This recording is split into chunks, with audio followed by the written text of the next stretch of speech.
Nepal cricket टिमको आउने ACC premier कपको लागि स्क्वाड एनाउन्समेन्ट भइसकेको छ।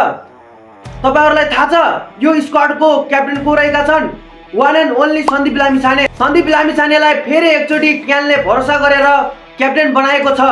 एन्ड यो म्याचेस हुने चाहिँ ओडिआई क्रिकेटमा हो। मतलब रोहित पौडेल जो ओडिआई क्रिकेटको क्याप्टेन थिए नेपालको, उनलाई हटाएर सन्दीपलाई क्याप्टेन बनाइसकेका छन्।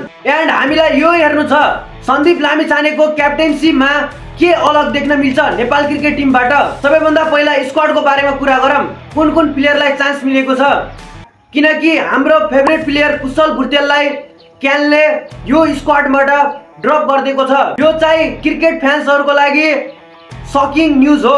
यो स्क्वाडमा चाहिँ सन्दीप लामिछाने क्याप्टेन, आसिफ शेख, अर्जुन कुमार, रोहित पौडेल, देव खनाल, दिपेन्द्र सिंह ऐरी, सन्दीप जोरा, बसिर अहमद, ईशान पाण्डे, गुलशन झा, शेर मल्ल, ललित राजवंशी, करण केसी, हेमन्त धामी रहेका छन्। यसको बारेमा तपाई के भन्न चाहनुहुन्छ तल कमेन्टमा लेख्न नबिर्सिनु होला।